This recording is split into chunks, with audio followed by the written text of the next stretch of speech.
No, I got a warning that bandwidth is low. I don't know what the fuck that means. That's happened before. I know. I don't think it means anything. Power and speed. What's up, guys? We are. Tom and Cletus in studio. 908-751-0211. Hey, somebody call in today. We got a really good guest. Who has their fucking, Jesus Christ, somebody's a fucking idiot. Is it Tad? Yes, it could be. You are a fucking retard. I was trying to watch your damn triggered thing or whatever the hell. And he still got trigger in. Yep. All right. Tad, thank you for keeping the level of professionalism at an all-time high. Why don't we start over? We could actually start over because it's a live show. Nah, there's people. So anyway, 908-751-0211. Tad? Yes. Like us on Facebook and iTunes. Why don't you say it with some echo? Yeah, why don't you say it like a man for a change? Like us. What? That. God. Anyway. We've been over this. You drift into this like little voice. And look, like us on iTunes and Facebook. It does probably matter in the end. Please like us on Yeah. Facebook. Thank you, Todd. Please. I'm actually really happy for today's show. And this is the first time I'm actually awake. And I'm like really looking forward to doing this in a while. Bill Devine, Wild Bill Devine, who I have not talked to or thought about in quite some time. So this ought to be pretty good. I got to know Wild Bill when, of all things, I was helping, and I mentioned it before, Nitrous Pete. Yep. And who is a character all on its own. Sure. But that's how I got to know Bill. He worked at, I guess it was Downs Ford. Yep. I think that's where he worked. And he was running like their motorsports division. Yep. And a lot of people don't realize that when we always talk about what things drove the technology side of drag racing, like where this all started, or most of it started, was Ford. Ford gave you a little bit more access to some stuff that would make these computers work. Yep. And then all of a sudden it was blowers and everything else. And like the 5-liter Mustang. That crazy. Crazy. You know, all of a sudden some idiot who doesn't know anything, not referencing any of the past names I mentioned, they're going in the bottom 10s. Yeah. How the fuck did that happen? I remembered Rick's last name. Did you? Okay. Yeah. All right. So he's going to call us, I guess, about what, 7:15? Yeah, something like that. All right. What else you got going on, Tom? Anything? Yeah, well, I mean, I missed last week's show. You guys had the Stengel group on. And I got to tell you, I tried to post that, and I'm going to have to, but I can't tell if it was John or it was the mic is bad over there, but he sounded like he was the lispiest motherfucker you've ever heard in your life. And he doesn't talk that way. Now, the only thing I can tell you, when I came in, because he manhandles everything, was big giant ham fist, he had the pop filter knocked up. Yep. And I think that's why it sounded the way it did. Oh, so he was not pop, he was popping the whole time? Well, I don't know if it was so much popping, but everything sounded like I can't even say that because then somebody's going to. It was too much for the de-esser. Yeah, maybe. I'm not particularly sure. But, you know, I got to try to clean that up and post it, but I haven't had any time. But yeah, you went to Sand Show? Yeah, Sandsport in California. Mm-hmm. It's pretty cool. I posted those two, those sand buggies. It's actually an amazing show, completely about people that play in the sand. You know, side-by-sides, bikes, buggies, stadium trucks, and those sand rails that they build. And, you know, those things go anywhere from $100,000 to $300,000. It's unbelievable. For a dune buggy? For a dune buggy. A sand buggy. Yep. Now, are these drag race vehicles or are they just? No, they're off-road. You could drive them. These things race across the desert. I don't know how fast they go, 100 miles an hour, 120. Wait a minute. Is this like the thing that Scott Clark had on his page that he had started? It was an LS7. I don't remember what Scott Clark had on his page. It was like an LS7 dune buggy. Yeah, it could be. With a motor in the back. Yeah. Yeah, it's like those. These things have, twin turbos or superchargers, and, they can be going 70 miles an hour and, drop a gear and whale them and they wheel stand. They'll flip over backwards. My God. It's crazy. And, I was there with the guys in the Middle East, and, over there, they just keep wanting to one-up everybody else. I mean, the data acquisition they have, the speedo that they have, all LED, the GPS, or as Ted calls it, the Jeepus. We'll have to explain that story one day. Yeah, one day. really, really high end stuff. And I mean, they really scienced out the suspension. So these things, remember the old Baja 1000 vehicles that they would bounce around and land on one wheel and be carried away? And if everybody could see me, I'm flailing with my arms here for some reason, right? We're on the radio. You look like Trump making fun of the reporter. Yeah. So, but these things are very, very smooth. Yeah. At speed and on bumps, and they fly real well. You know, they jump 70, 80 feet across dunes, and, you know, you'd think they'd want to nosedive, but they have it all, you know, figured out. For $300,000, I hope it's all figured out. Well, yeah, I know, because, you know, the first thing I said, and you, like, if you and I were walking around that place, we'd be going, we could fucking build these things and make a ton of money. And maybe we could at some point, but somebody figured these out. There's 4 big manufacturers, and they make really, it's some cool shit. It really is.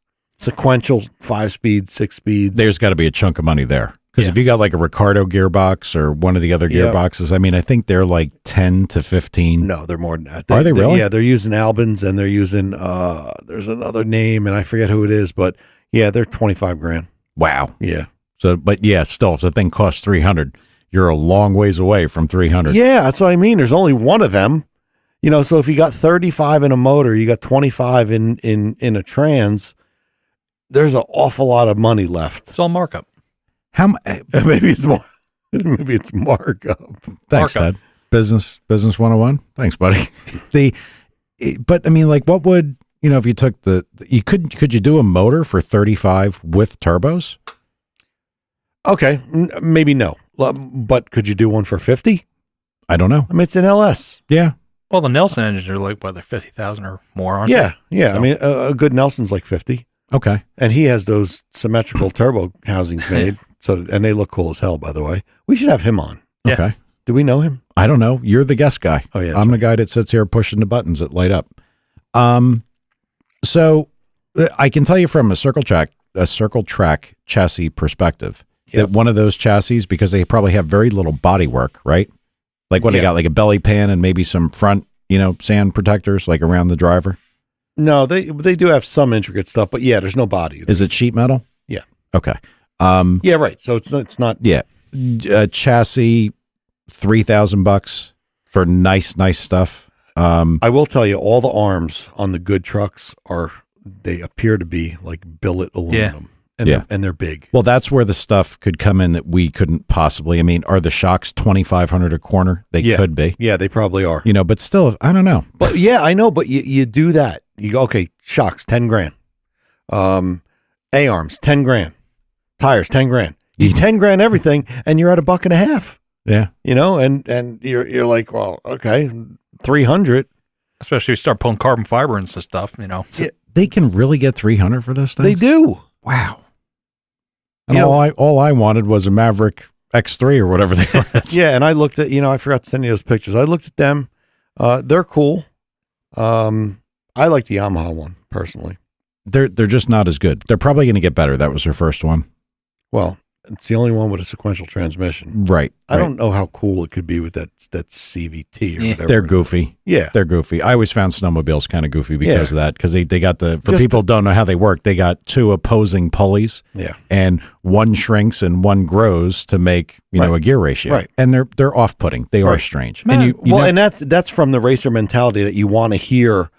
First of all, you want to hear the sounds of gear changes. And then also, if you've driven stuff, you always want to reach for that next gear, even if you know you don't have another one. But in that case, you never have another one. Yeah, it is strange. And the other thing I don't like is there seems like there's always a disconnect. Even if you're at higher RPM, you let go of the throttle, and they will engine brake to an extent and everything. But like if you whack the throttle to reposition something, they don't really seem to respond. Well, yeah, because it's got to it's got to get through all that fluid stuff. And my Odyssey wasn't that bad. It had that. No. Then I could get out of the gas and get back into it to like lift the front end over a fallen tree and crap like that. It wasn't that bad. Thank you, Ted. Hey, that's input. He did, and some input. Yeah. But yeah, that's pretty neat. So never good enough for him, right? No. Sand show was good though overall. It was good. A lot of cool stuff. And now you actually got to see Jeff Chang. Well, no, I've seen Jeff Chang. No, You got to see Jeff Chang since he became not just Jeff The owner. Chang. He became Jeff Chang with Jeff McLaren Baller 650. Chang? Yeah. I know. Yeah, and I got to drive his McLaren, and I will tell you, I probably will never drive a cooler car than that. The Chang, Jeff corrected. The Chang. Yeah, he's the man. He is. I spent time talking to him about it. Dude, how did you tell your boss that you got a car that he can never afford? he was like, I just told him. And he says, yeah, and my boss was trying to compare it to his 2011 Corvette. Like, we're laughing.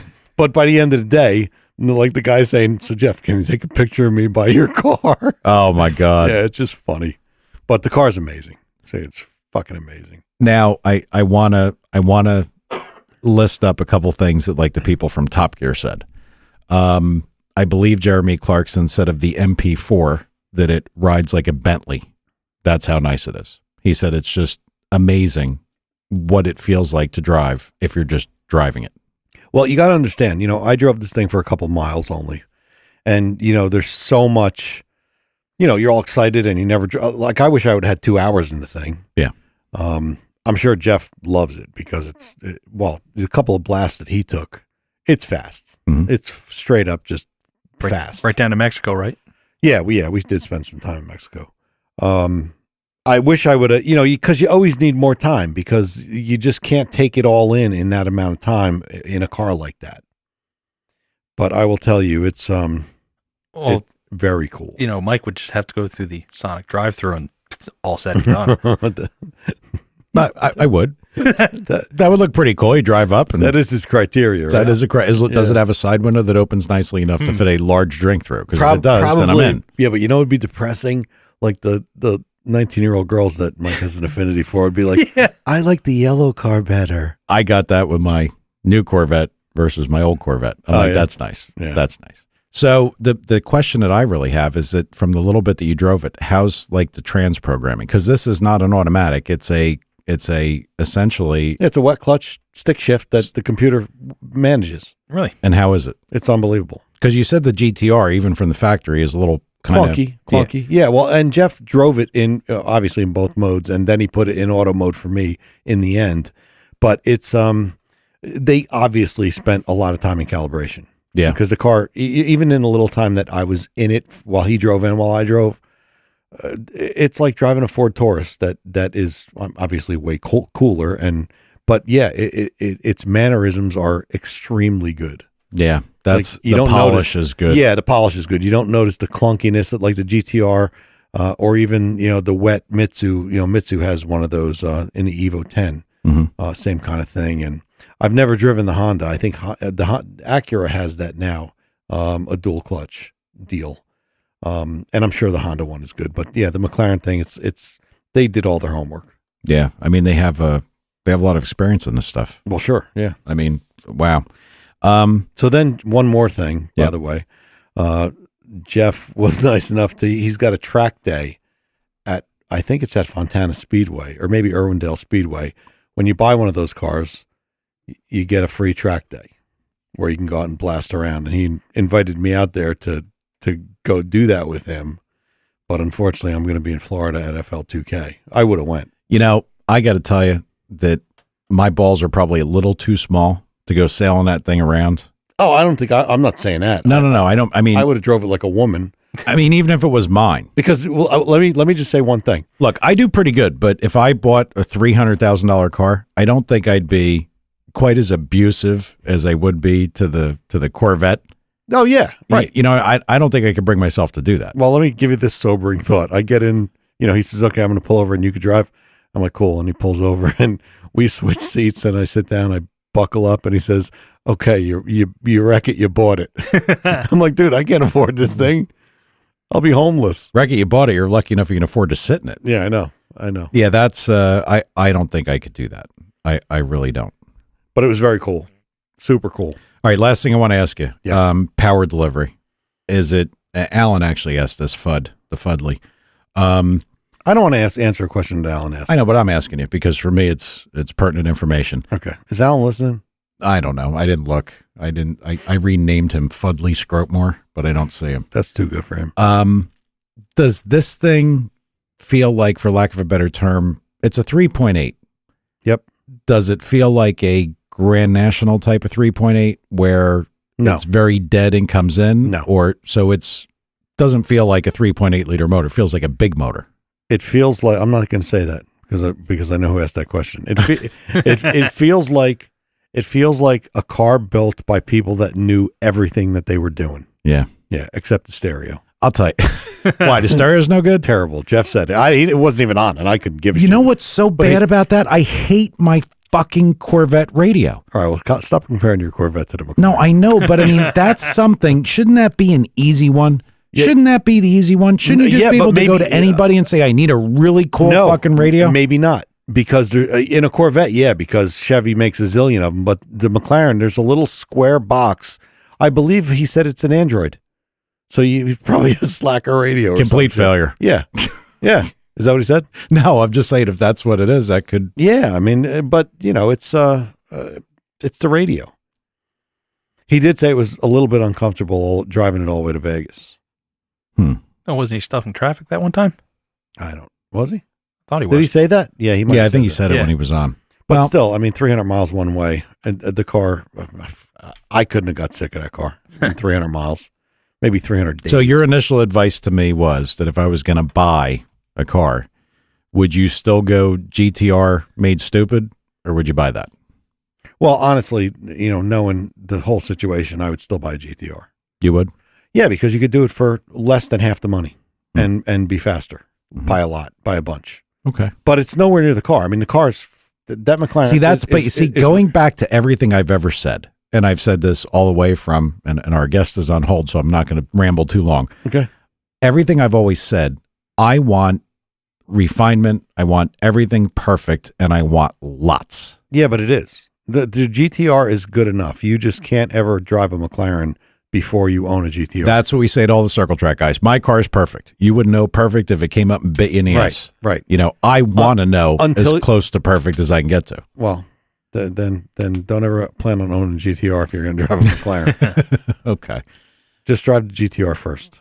You'd be happy with it. You think so? Well, yeah. I mean, a car that you could start up and drive to Sonic and then drive to Atco and go 840 and then drive back with the AC on. I don't know how you could not be happy with that.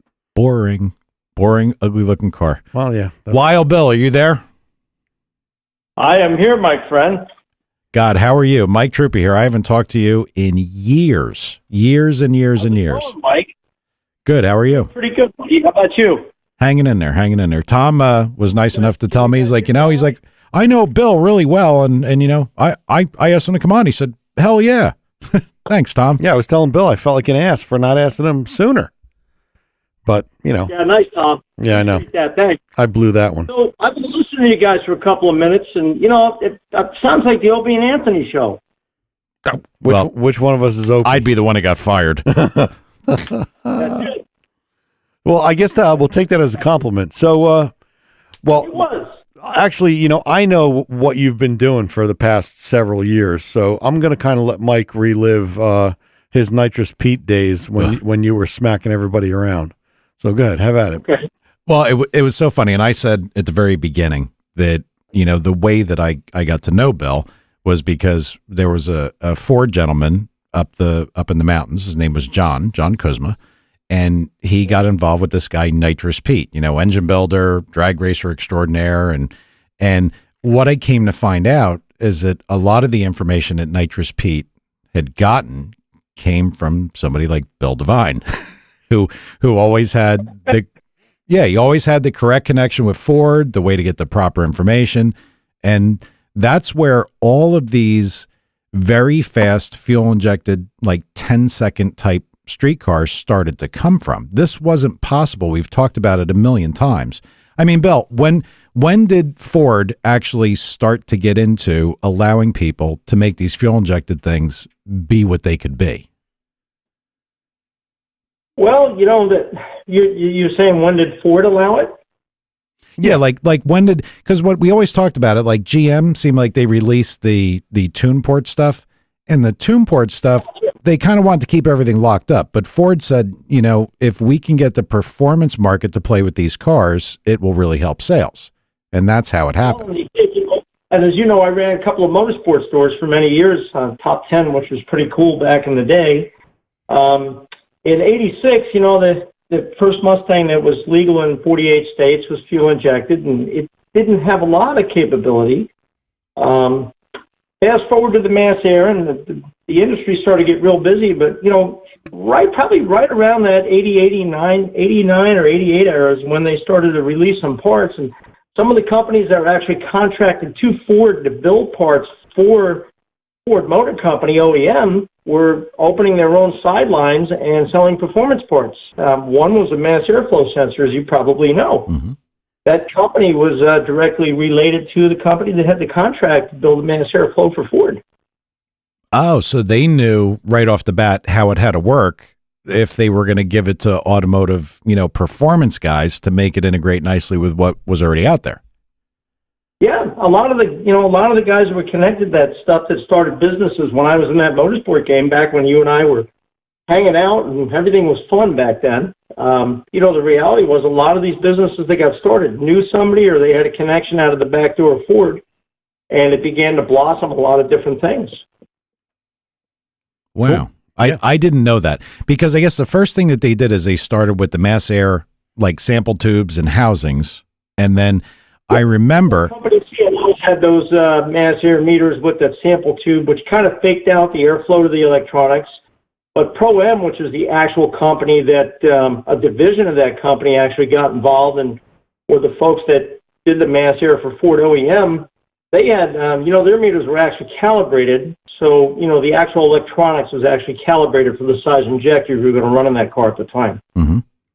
And I remember, and you brought up something, the next thing that really happened that allowed the Ford to go as far as it did in kind of stock form was they released, I guess, an extender and then a couple programmable options. Because I remember, and I just saw this guy.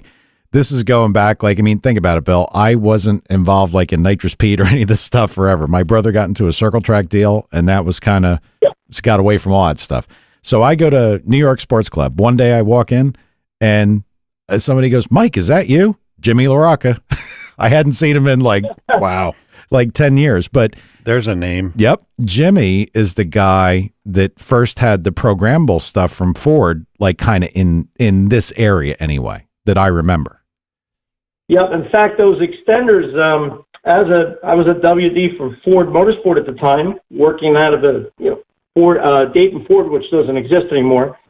I remember they'd sent some prototypes out, and we had two guys go out and test them. I think it actually made Muscle Mustangs back in the day, and one was I can't remember the guy's name. Penslowski was his last name. He was a Trenton police officer. He had a silver GT or charcoal colored GT. And the other one was a guy that eventually Jimmy picked up and started a sponsor. I can't remember his name. He's a little short kid. I think he owned garbage truck service or something. I don't remember all the details, but those guys they picked up a couple of tenths with those extenders, just bolting them on. Mm-hmm. I mean, it was A, B, C, D, E, 1, 2, 3, 4, 5 were your adjustments. I mean, all you needed was a jeweler screwdriver, and it was a done deal. Find what felt the best, and it was amazing. It just began to unlock some of the potential of that, that computer. Yeah. And, that is what drove a lot of this. Now, that's not where your forced induction involvement stopped. I mean, you got into, the one name that I remember, and I have to say, in memory of Racing Jason, that was a big one. Yep. And, I started with Mustang stuff probably in 82. I had an 82 HO and had an 85, and then I had an 86, and it just went on and on and on. And if you fast forward to that time, I was playing around with the Vortex. I was a WD for Vortex at Dayton. And I remember that I got involved with Jason. Him and his dad came down to visit, and they were looking for sponsorship. We sat down and had a meeting and wound up working a deal out with them. And who would have thought it would have led to me actually traveling with them all over the country for a couple of years. And I got to be honest with you, I knew about as much about a turbo as a lot of people that look at them today and go, well, how does that work? Where do all the pipes go? So for me, it was a first-hand super education. And, I'm a hands-on guy. You put a textbook in front of me, you can forget it. I'm going to fail. You give me a wrench or give me something I can touch and learn, I got it. It just comes natural. So for me, the hands-on approach, on that crew, besides the huge amount of fun we had, and let me tell you, dude, we had some fun. I learned quite a bit, and some of the things Jason did, God rest his soul, he, if it wasn't for him, I would have never done and accomplished anything that I ever did in my career. A lot of the parts on my first car, he donated to me for helping him. Really? Yeah. Yeah, he was. The reality was not many guys would do what he did. It was kind of selfless when you think about it, but he did, and that's what made that a reality. That's what made that whole thing come together. It was probably during the winter of '95 that I made the switch. Now he was probably in my memory, the first ridiculously fast, and I want to use the term very loosely, but streetcar, like door slamming, kind of regular streetcar that like you could drive into pits and it ran nice and it did everything. Now, who was involved with that on the turbo and engine side? Wasn't that Job? It was Job Spetter Sr. at the time, and Kenny Deltweiler. Kenny basically did the engines, and Job would tune it. Couple of smart guys. Yeah, those guys, they worked well together, and it was just a great deal. It really was. That's, I mean, I remember watching that thing making a pass, and the thing that impressed me is it as nice a pass as it made, it was much quieter than you'd expect because you weren't used to seeing a drag car go down that was kind of on the quiet side. Yep. And I remember that thing pretty well. So yeah, you could hear the tire squeal all the way down. You know, just kicking the tire off the back of it because it was so quiet. And that was probably the first experience any of us had hearing a 16-inch slick bust loose at 900 feet and actually hear it squealing going down the track because the motors were always a lot louder than the tires. Yeah. So we got to learn a lot about traction way early on when none of us had data recorders. Yeah, it's funny you say that too, because fast forward to this year, and we were joking around about how the tires squeal on the Street Outlaws show, you know, and then I was lucky enough to go to one of them, and they squeal, and I never would have believed it. Hey, and I want to just quickly change the subject if I can. You guys were talking about Corvettes earlier. Yep. One of you have one? I couldn't pick out which one of you. Yeah, I've got Bill. I've got a 427 convertible. No kidding. What year is it? 13. Okay. I was just curious. I'm a pretty big fan. I've had a couple of them, and I just wanted to ask you about it. My thing's kind of a shitbox. I'm not real happy. I had the thing. It's a long story, but 3,800 miles, motor blew up. They put a motor in it. I got it back. They begged me to keep it. They helped me keep it financially. I think at 4,700 miles, I wiped the front end off when a deer ran out in front of me. It's just one of those cars that just nothing has gone right with. Two batteries. You got to take the whole car apart, change a battery. Yeah, it's just, I mean, you park it and the battery goes dead. That's all there is to it. Yep. It's a nice car and it's fun to drive and it's okay. And I beat the ever loving shit out of it. Clutch got stuck on the floor. Just a lot of kind of stuff that I knew would happen. Yeah. So, one of our listeners just asked if you're going to talk about your time at STS. Okay. Yeah. So, is that a yes or a no? You don't have to. I remember those days, and I think it was pretty cool, right? I mean, they had a decent product that worked. It wasn't a bad deal, and you guys know me pretty well. There isn't much that I won't talk about, so really do I care now. So I was in touch with a guy. I was looking to go work for another company, and this guy that I got in touch with, who nobody really knows in the industry, was going around buying up companies, and then he would manage the company, and then when it became profitable, companies like MagnaFlow and a couple of other ones, he would sell them, or he'd just come in as a president and run them. So I had talked to him about one specific job, and actually he had contacted me for Diablo Sport, and that's how it started. And about a year and a half into it, he said, I was at PRI. In fact, it was the year my car was on the lift out there, 2006, I think it was, when they were in Orlando. And I ran into him, and he said, hey, I've got the perfect fit for you. I said, what's that? And he said, I got this company, STS Turbo. Of course, I said, like I said, when somebody said to me, Bullseye, I said, I never heard of it. The hell is that? He says, well, they build this remote mount, rear mount stuff, and it's pretty cool. And the owner's over there and the marketing manager's over there, and they have a booth, and you just need to go over and talk to them. I said, okay, cool. You know, I'm open-minded. Where are they located? He says, Utah. I said, absolutely not. Out of the question. Not going to happen. Yep. He says, no. Of all places, Utah. I said, no, you don't understand. I lived in Utah, and I'm never going back. Because I was out there about probably 20 years ago. I did police work out there. And fast forward, he says, well, do me a favor. Just go over to the booth and introduce yourself. Because he's just not going to take no for an answer. And I said, okay, well, I had no intention. So the end of the day comes, and you know the deal, the show's over. Now it's 2 days later, and you got to go out to that overrun lot, get the truck and trailer, and sit in a line over there at Orlando for 4 hours so you can load your stuff and get out of there. And you know what mayhem that is. If you guys have been involved with anybody that brings a car in Orlando, it was a tough deal. Yep. So I learned from John Gullet how to get out the back way, but that's another story. So I go out in the lot. I was probably out there, no lie, no exaggeration, probably 2 hours. And I get in with the car, you know, and the show's ending. Or I get in with the trailer, and the show's ending. And lo and behold, the guy from STS Turbo is standing at my car, the marketing manager. And I see his shirt. He's wearing a white shirt with the emblem. And he says, are you Bill? I said, yeah. Well, I find out from my buddy, he's been standing there for 2 hours. Didn't budge.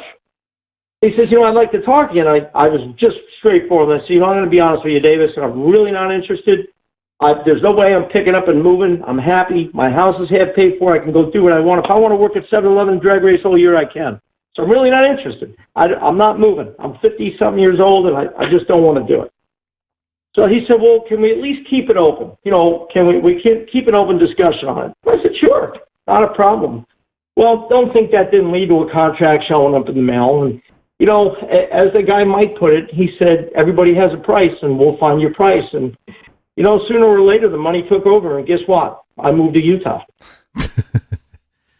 I mean, I didn't think it was, I mean, what happened to the company, if you can say, because I don't think the product and the premise is necessarily a bad deal. It's really not. You know, here's the deal, and I'll be very honest.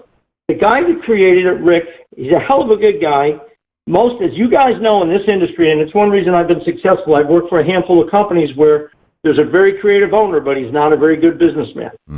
And, you know, the reality was that Rick was a very creative guy and a pretty good guy. Probably, you know, not a super good businessman, but you can't be good at everything. Ask me to go make something, you can forget it unless I'm playing with hand tools. But, you know, the reality was that he had a pretty neat concept, and his company grew kind of quick. When I got there was probably 16 or 17 people full-time. I mean, that's a pretty big gig for a little turbo company building kits. Yeah. You know, that started out of a 2-bay shop. Yep. The problem was that there was a lot of growth and there were no processes in place. So there was nothing implemented from R&D to the sales department. You know, yeah, we made a kit that fit a Tacoma, but we didn't check to see if it fit four-wheel drive because that never entered anybody's mind because these guys were running wide open all day long. Mm-hmm. Everybody in that company had passion for what they did. They were all car guys, every one of them. So that was a really good thing they had going. The things that started to hurt them was that some of the kits were incomplete. Like I said, some of those piping kits were they didn't fit every single design. You know, there's just not enough time to get 5 cars for one kit and test them all. You know, you can only buy so many cars or rent so many cars to try stuff out. You know how that goes. Mm-hmm. So that was one of the problems they had. There needed to be a much larger financial backing in order for that to happen. And, you know, the reality was that they were already in trouble when I got there, and I didn't really realize it. They were in debt to an investor. So, you know, somewhere in there, Bill's going to come out and say the whole place, I think, might have been the mentality. And, you know, I walked in, and I was there probably 6 months. I lived in a hotel for a year. They flipped the bill, and I went to work every day and got home once a month to Florida to see my wife. And things started to happen. It was clicking. It was getting better. They were making money. You know me, I was standing up, opening my mouth. So that solved a lot of problems because everybody wanted to just cower up in the corner and not really face the problems. Mm-hmm. When you want to fix something, you have to face the issues. Whether it hurts your feelings, doesn't look good, a little rough, it's too bad. You want to make it work, you got to do what you got to do. You got to belly up to the bar and do it. So I just began to be my usual self. And, of course, I pushed some buttons. I pissed a few people off. And, you know, the reality was that I didn't have anything against anybody, but I saw what was going on, and it needed to be addressed. And, you know, even my sales team, when they were always to blame for everything in the company. So when they were in trouble, unlike anybody else, I'd go and stand up for them in a board meeting. Mm-hmm. They were the fall guy, the scapegoat for the company when things went wrong because everybody was pointing the finger to keep the limelight off them. Yeah, and that's a real problem with a lot of companies. I mean, they have to have the capital to scale, and they have to have the plan in place to scale if it's going to grow rapidly. And you can grow too fast. You can't have it happen. Absolutely. And, and like I said, the concept was good. The guy's super intelligent, a creative guy, just a great guy. He got some people under his employ besides me that started to have their own agenda. So I'll just tell you right up front my take on it and what I saw. And everybody will have their own opinion, but I was making some moves. It was, things were going in the right direction. I'm not saying I know everything, guys. You know me well enough. I'm humble also. But I was doing what I knew. I just applied my seat time to that situation. And the guys that were under me working for me said, wow, this is the first time we're making decent paychecks. Wow, this is working. And now I'm generating energy. Now I got people on board that are starting to listen because I'm pushing A and B and we're getting C. So, you've got to produce some results in order to get people's respect. So the owner looked up to me quite a bit, and probably a lot of it was from my racing career. And coming on board, this is what I was told by a few people close to him in the company, that, he aspired to do what I do at some point. So he really looked up to me, and I'd hear him on the phone talking about, well, I've got Bill here, and, he's very professional, and that was very cool. But what happened was in the middle of that, I got about a year and a half into it, and I'm living there now. I moved after a year. I moved out there, and they paid to move lock, stock, and barrel. It probably sent them back between that and the hotel $25,000. So it's not like they weren't invested in me. So I felt pretty strong. I felt comfortable with it. And the owner, he wound up hiring a guy from an investment, an investor company they had, which was a Fortune 500 company called QuickBooks. And they, not QuickBooks, it was a scrapping company. They did, Quick Cuts. They do scrap booking, excuse me. So they brought this guy in, and he was an engineer, and they brought him in, made him the president of the company. And basically what it was this scrapbook company, which is now out of business because China put them out of business, at the time they were into them for $350,000 or $400,000.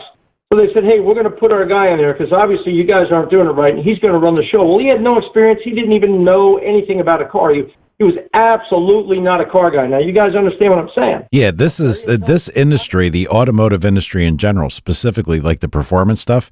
You can't have people in place that don't understand the mindset and what's going on. Got to be a car guy. That'll never work. Yep. That's exactly right. That's exactly right. And he came in and he started to make some changes. And the one problem I had with him right up front in the beginning was he undermined me to my people because he was trying to find his position.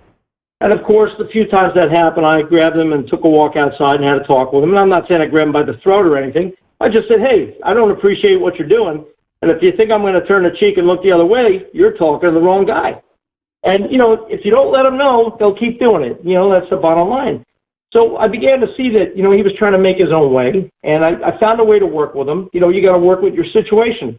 So I began to work with him, and I started to show him, hey, this is why this works, and what you're coming up with is very intelligent. Let's figure out how to apply it, because he was way smarter than me. I couldn't shine this guy's shoes. He was super intelligent. The problem was that I truly believed that he was there to put the company under. And the reason is that this scrapbooking company, this Fortune 500 company at the time, their investors would come in and the owner would come in and they'd have board meetings. And I think they believed that they talked about selling this concept to OEM. Now, you guys know as well as I do, that is never going to happen. OEM wants it, they'll go make their own, and too bad on you. And they'll have more research dollars than you could ever imagine. Yep. You got that right, brother. So, they had this in their mind, and, they're very sheltered out there. Don't get me wrong. I mean, it's small town, smart people, but not exposed to the world. And I really, truly believe that his job was to get it down far enough that they could buy the company for pennies on the dollar and then take this mentality and go to OEM, because they always came and asked about it. What do you think? Can we sell to OEM? And it wasn't the folks in STS, it was the investor asking. So that's when I began to see the lights going out, and probably near one of the final blows before I left there, which is a couple of years into it, he had decided that he was going to knock the price down of all the Corvette kits, back to the Corvette conversation, if you will. We had these Corvette kits that were anywhere from $10,000 to $12,000, and I had one on my car, and they rock. They're absolutely awesome. You 650 or 700 on pump gas, no problem at the wheels. So they were really good kits, and they were profitable. They carried about a 45% margin, which is really excellent. Yeah. And not using any junk parts. I mean, we offered some Garrett turbos. We offered some precision turbos. We had some cheaper version turbos. And that is exactly the market that you would need to sell a high dollar kit to, the Corvette market, because those are the guys that you can price it higher just because of what it is. Well, that's exactly right, which is why it got twice what maybe a Camaro kit got, or a Tacoma, which was probably $3,900. But he came up with this scheme that he wanted to generate cash, so he was going to lower the cost of all the kits down to just above cost, so about $500 to $1,000 above cost. So he was going to lower the C5 kits down to about $4,500 or $5,000, and then the C6s to about $6,000. And I immediately said, look, this is how many you sell. This is a niche market. Well, we'll cut the price and we'll sell a lot more. And I said, if you cut the price, you're not going to sell anymore. One or two guys, these guys have money. They're going to buy what they want to buy. Yeah, a sale doesn't sell that kind of item. I said, if you cut the price, all we're going to do is lose money. Well, lo and behold, I was against it. He cut the price on the kits. And in the end, we sold 2 or 3 more a month. Not the cash they were looking to generate. Pretty standard math to look and say, okay, if I lowered the price on this, what is my potential increase in sales? And then it just tells you straight up how many more you got to sell to get to where you need to be, or at least where you were yesterday. That's right. There's that sliding scale, sales crosses price point break, and where's those lines cross? Nobody had that figured out. And, that was the beginning of the end right there. Yep. And I mean, I was always kind of a fan. I looked at them. I liked them. I was even thinking about one on one of my older Corvettes. And yeah, the price did keep me a little bit away, but you're right. If I decided it's what I wanted to do, I was going to do it. Yeah, it was a damn good kit. I mean, it really was. The Corvette kit was awesome. It really was. Well, I always wondered what happened to them, but it kind of makes sense. I mean, again, you got people that really don't know. Now, that's a business aspect. I mean, see, but this is part of what we said before. If the guy doesn't know enough about the industry, he thinks that, well, if we lower the price, we're just going to sell more, because he just thinks that Corvette owners that aren't the retarded Corvette owners that are going to drive around on weekends only that are 60. He thinks that Corvette guys all want to put a turbocharger on, so let's make it cheap. And that doesn't happen. That's exactly right. And that's probably the worst thing a company can do, is drop prices on something that's very profitable, that has its own niche market like that. That's the perfect way to just, all you're going to do is lose your profit. Yep. Well, shame to see it go, but the most important thing right now is your deal, what you got going on right now. Yeah, Bullseye. Very true. And let me add this, and I'm sorry if I'm a ratchet jaw. This deal I have now would have never existed if it wasn't for STS and all the people at STS, because I walked into something there, I had no idea what I was setting foot into when I went to STS. We talked about it, different departments, everybody doing a different thing, nobody communicating, everybody with good intentions, just no processes. So I learned to deal with some confusion on just a major level. And, for me, and you guys know me well enough, I'm pretty wired. I'm wired for sound. For me, it was the best thing that ever happened, because I learned how to sit back and analyze and watch and listen and be a lot smarter, because I dealt with, just a major amount of dysfunction at some point as things were finding their way. And, of course, you put me in the mix out there with a bunch of real good people that aren't as aggressive as we are maybe in New Jersey or New York, and you stick me in there, and it really ruffles feathers just naturally. Yeah. Unfortunately, things that we say as a joke, some people in other parts of the country take serious. It depends upon your upbringing. They need their safe space, Bill. Yeah, we don't want to have them triggered. That's a whole nother story. Yeah. Bunch of sissies. I don't care. Go ahead, Bill. They're just in a bubble. That's all it is. Yeah. So in the end, I was packing my stuff, and the company wasn't out of business yet. It's only gone out of business about 2 or 3 months ago, to the best of my recollection. I'll finish. We'll put closure on that. The owner, he found another investor. The company was purchased from him. He stayed on for a while doing some tuning, and eventually they parted ways. I don't know the reason, but they parted ways. And a couple of months ago, they announced that they were, out of business, and I think the owners acquired most of the assets, and he's going to try to take that deal back over now. Oh, really? Yeah. So You know, I guess as a on the website I saw. as a small business, that thing could probably fly. Yeah, you can't. That almost can't be something that grows Too much. too big. Yeah, I you mean, need to find a nice, comfortable. Yeah. We can make money here. 24 people working for you, sustain it, and Yep. and have at it. It was great. And I mean, and he was a guy, he's a very creative, very mechanical guy. He started, in a couple of bass shop, and I don't know the full details. I only heard stories when I was there, but, he was in full control, and he moved into a bigger shop. He was in good control, and then the people start rushing in, and you got to fill spots, and he was overwhelmed. The guy was definitely overwhelmed. So tough, man, because when you got a scale like that, you look further forward and you're like, I can grab all that shit and I need to go. And then all of a sudden you're like, oh, I need capital. Yeah. I know exactly the deal, man. Boy, do I know it. Probably could have been nice living. Yeah. Just slowing down, sitting back, and, doing it slower, smaller. That's right. So for me, fast forward, I'm packing my stuff. It's going into 2009. It's, just after the first of the year. I'm getting ready to get out of Utah. I still had my house in Florida.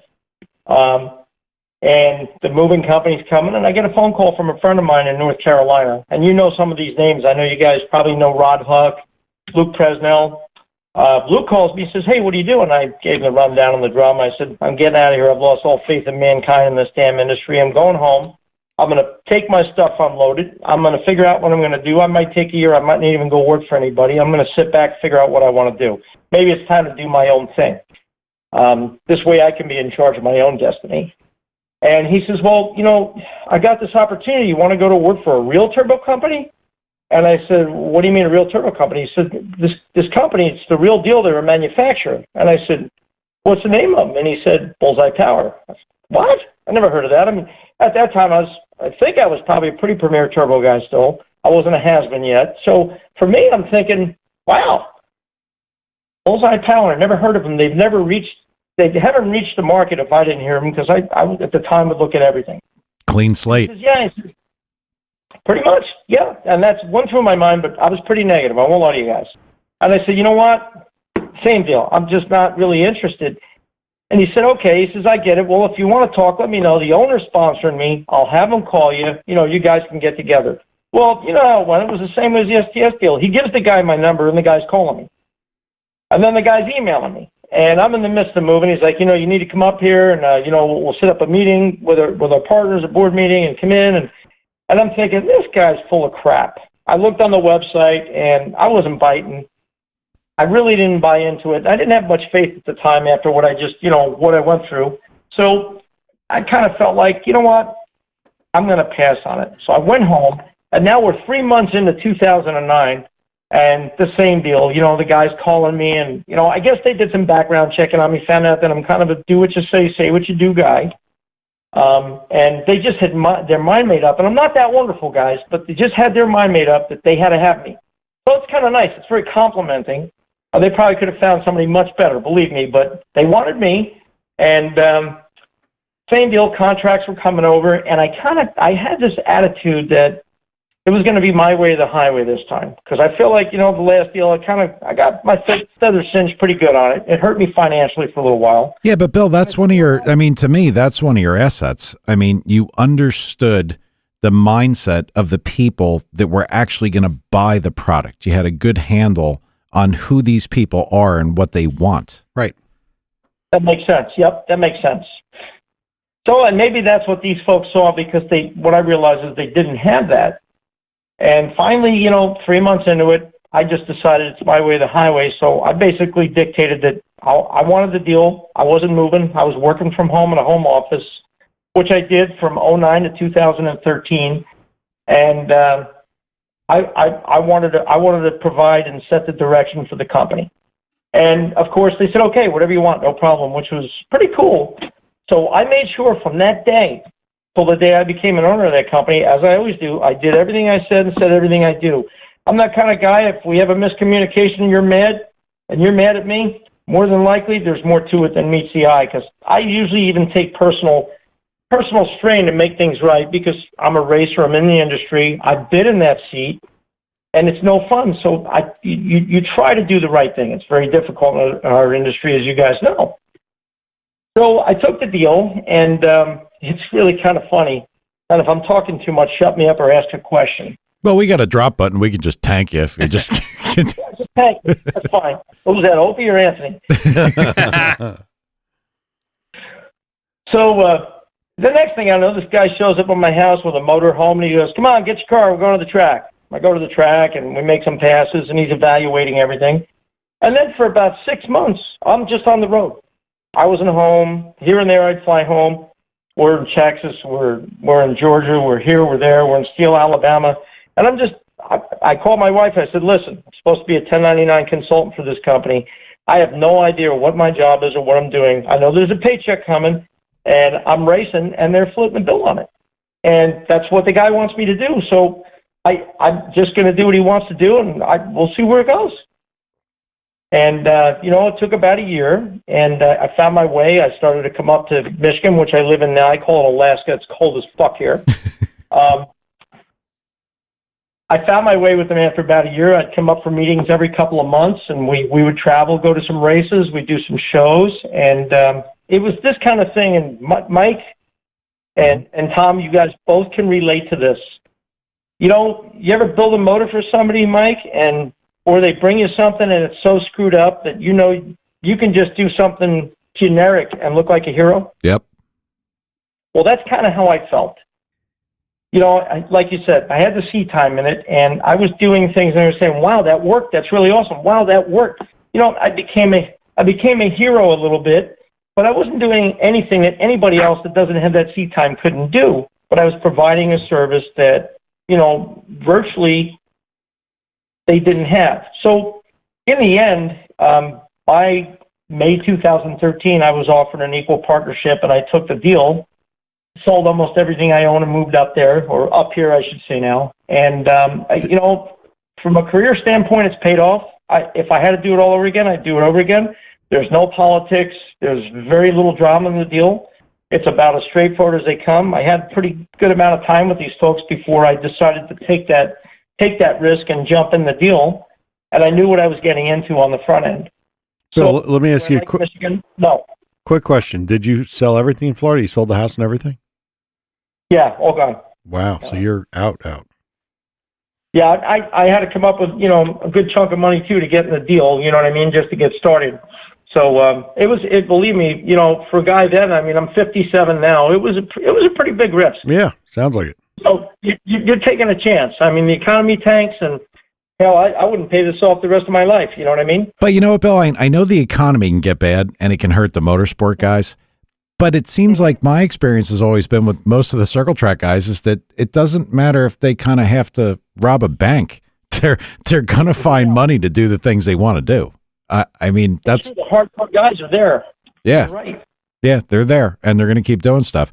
All right, so what is Bullseye doing today? So, I guess basically right now we make turbos for virtually everything. From a jet ski to a drag car, a street car, diesel trucks, all-out race cars. Pretty much we're in every avenue a little bit. When I came on board, they were pretty big in diesel, and they were doing some import stuff, and there was no V8 stuff going on. One or two guys, that was about it. And, of course, me being a gas guy, as you guys know, that's what we call it in our office. Mm-hmm. I wanted to do the gas stuff because I had, it's my thing. I love it. You had all the experience. It's what I know. Yeah, it's what I like. It's something that I have. I can't think of the word right now, but it's something I had passion for. That's the word.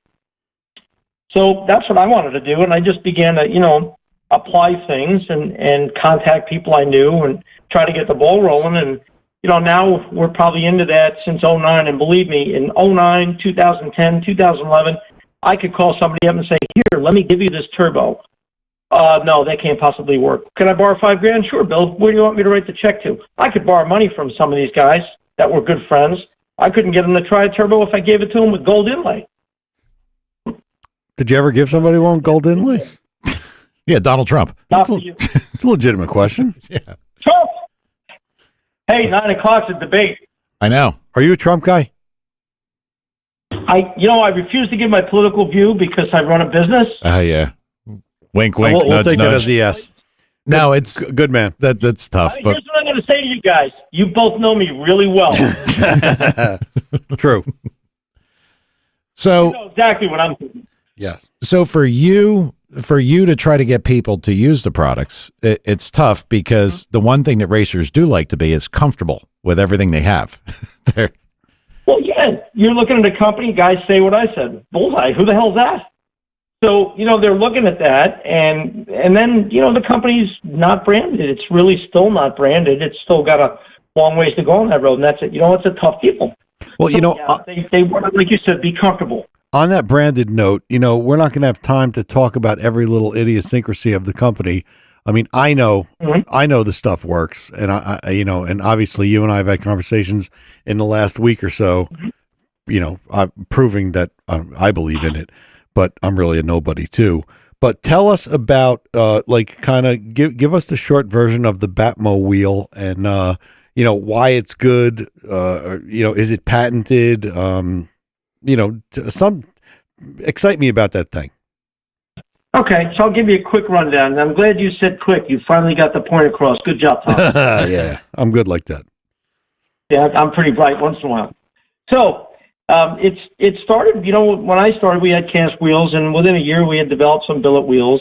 And the main thing about the wheels were they had one less blade than the OEM counterparts. So they were lighter, they moved more air at a lower shaft speed. They spooled a little quicker, they made a little better power. The company also had what they called a race cover, which is one of their premier products at the time. There's a bunch of products since then.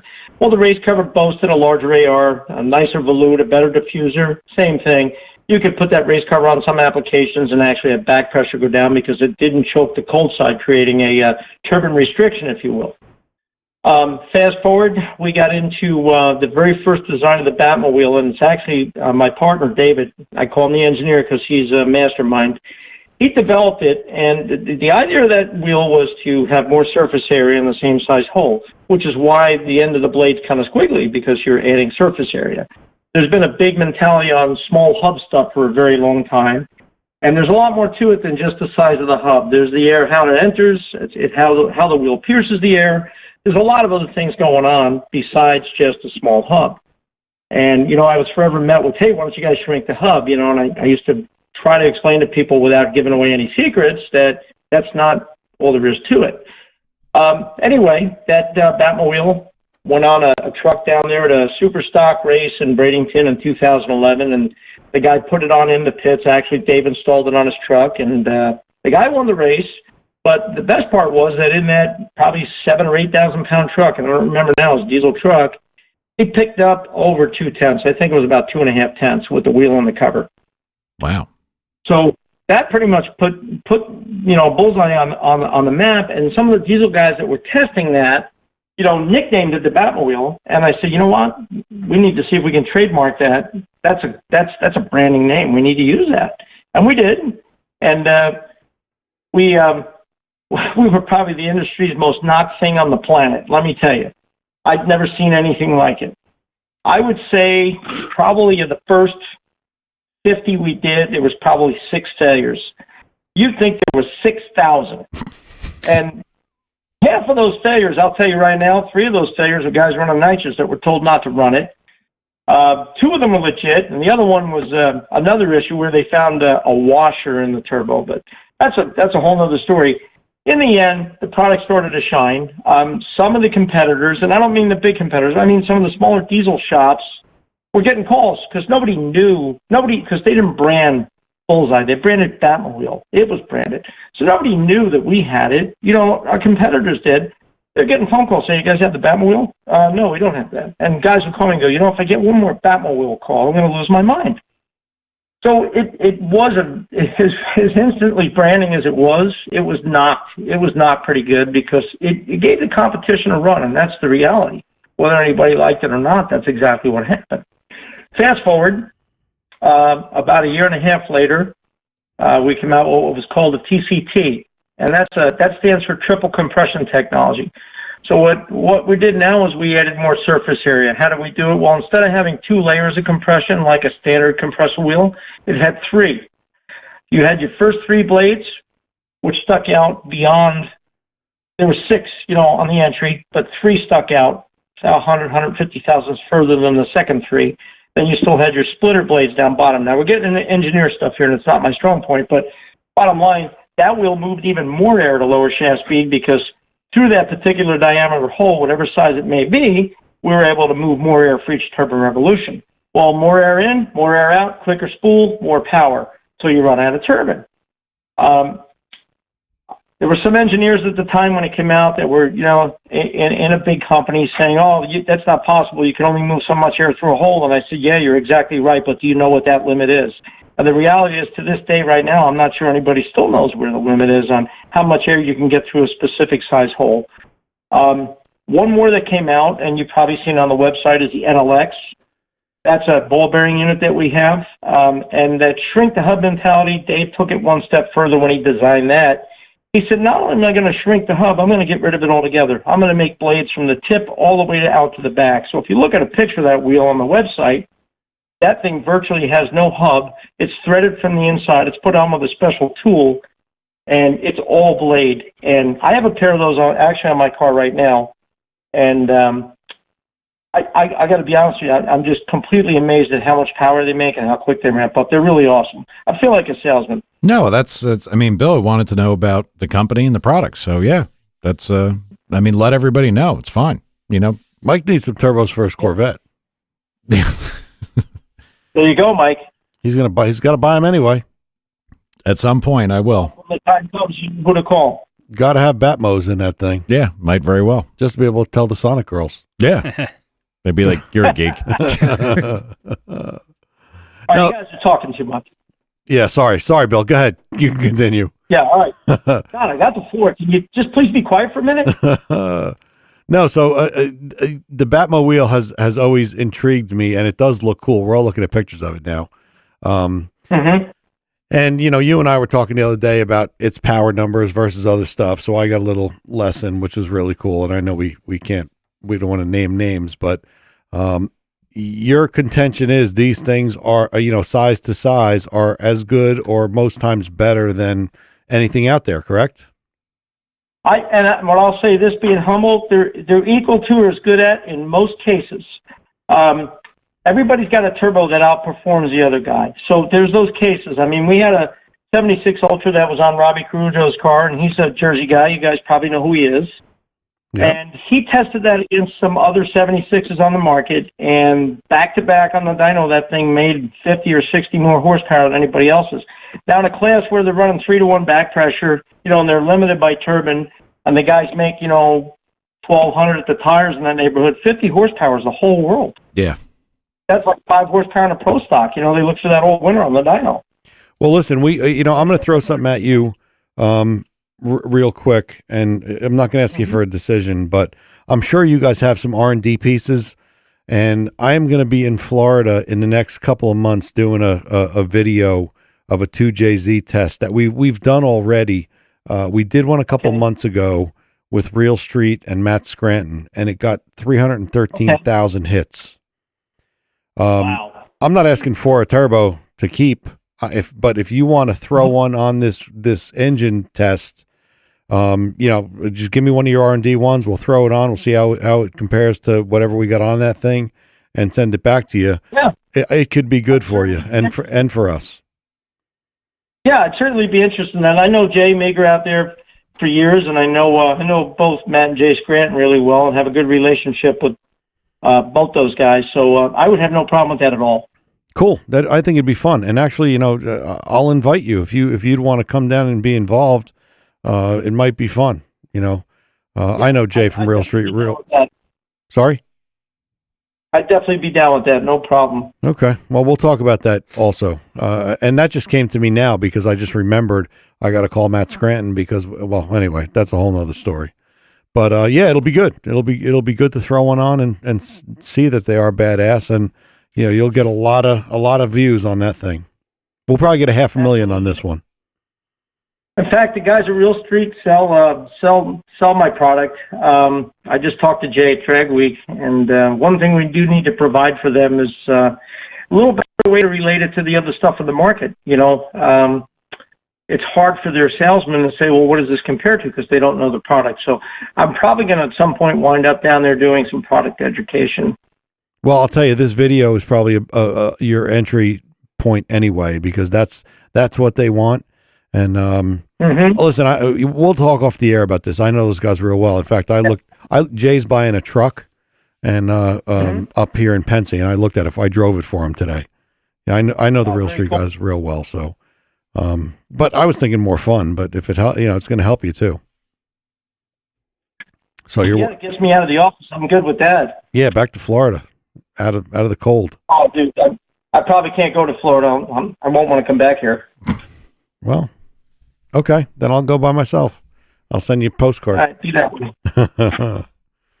Well, it's been great talking to you again, man. Before a couple of weeks ago, we hadn't really talked in a while, and I have a feeling we're going to be talking pretty often going forward.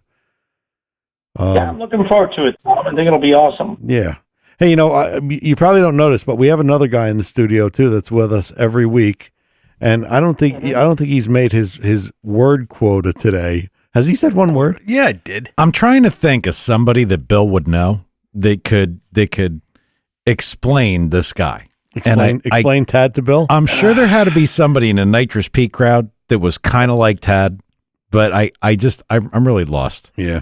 It's he's a special case, Bill, but he does have a Subaru, so do you guys make, direct fit stuff as well? No, yeah, not for that. No, I don't have a direct fit for a Subaru. The smallest stuff we do is T3 flanged. Gotcha. Some guys, I know there's probably headers for them, and some guys have T3 stuff on there. Yeah, there's rotated kits for it. That wouldn't be a big deal, but that's another story. Yeah, poor Ted. There's a handful of turbos that'll fit it. There's no doubt about that, depending upon what the customer's requirement is. Yep.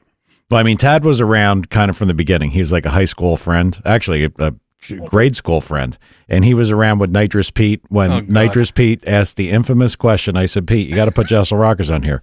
What the heck's a Giesel? He just, yeah, he was a character. I remember when I met you, he said, Billy, I just met Mike Troopy. You know who he is, Billy? We're going to go fast now. What a character he was. I think you and I could talk about him for hours and never get him explained to people that don't know him. There's no doubt about it. No doubt about it. Well, Bill, listen, give us your numbers and all your contact information, and down the road, actually, if we do this test, which I hope we do, we'll have you back on again. And if you ever get any kind of anything new, anything you want to talk about, you're welcome to call in anytime. But go ahead, plug the business. All right, so I'll put the plug in there. Bullseye Power Turbochargers. You saw the video, Mike. You saw the video, Tom. I did. Mike. I did. We are a manufacturer. Our stuff is made here in the USA. There's no Chinese boxes floating around that place. We probably produce 80% of what we sell. Anybody that's in doubt, they can take a look at that video, or better yet, and I've extended this greeting to a lot of people. They want to come on up and spend the day, and we'll give you a tour and take you to lunch. Well, I'm going to do that. It's a real deal. And can I put I can put that video on our website, right? Yeah, absolutely. That's fine. Well, I will do that. Well, like I said, dude, it was great having you on. Great to hear from you again. We'll be talking soon, and hopefully we'll do this again. Contact phone number and your phone number and www and all that nonsense. Okay, so it's www.bullseyepower.com. The website is Bullseye Power Turbochargers. Not website, Facebook. And the number is 231-788-5209. We're located in Muskegon, Michigan, right on the lake. Nice. Fantastic. I got to tell you, Bill, man, it was really great to talk to you. I mean, because I haven't thought about half the shit. I mean, see, now I'm the old guy. I'm the old guy that gets nostalgic about the shit that happened years ago, but that's really what happened. Wipe those tears away, buddy. Yeah, dude, you brought a few things up I couldn't even remember. I had to sit and think about it a second. Yeah, yeah. Well, good. It'll be a good second show then. Some funny shit back then. Yeah. Boy, I got some stories I'd love to tell, but I just can't. Oh, God. All right, Bill, will you have a good night? Mr. Kuzma? You still see Mr. Kuzma?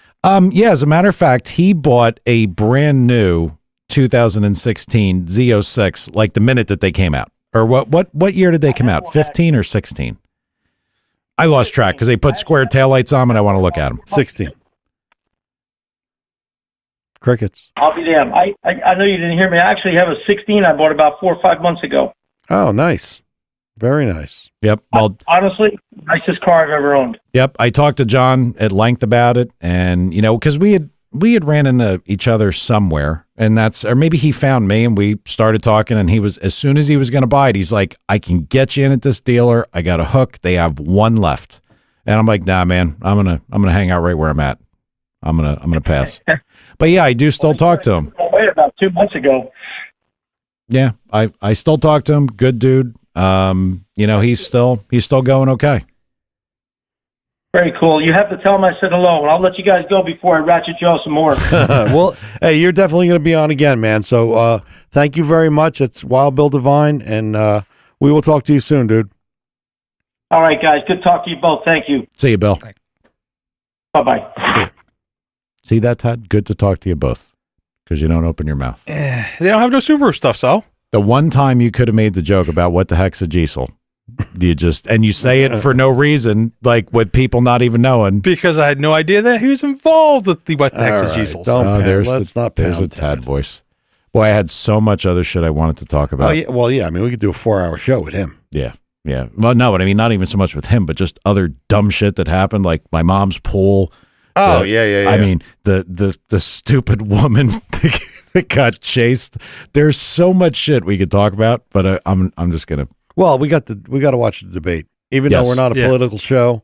We got to watch it. So I'm even interested in watching this. Everybody's interested in watching it. This is like, I'll say everything else. I don't give a shit who you vote for. Vote. I'd like you to vote a certain way, but I don't care which way. The guy with the squirrel on his head. The guy. Yeah, the guy. The guy's all you gotta say. Yeah. But everything has changed election-wise. This is everything we knew about elections will never be the same after this. I agree. And I also learned today that you got the hots for Dana Perino, huh? Oh, man. She did look good today. She looked good. She has great legs, too. I know. And she's way out of my age bracket. Way out of my age bracket. Of course they are. Of course she is. And I don't think she ever worked at Sonic. I don't think so. You never Maybe she know. owns one. All right. Well, we'll be back next week, Monday. I know we've got a guest scheduled, I believe, but we got to figure out how that's all going to work. We will. So we'll see you next Monday night. Thanks, everybody. Yep.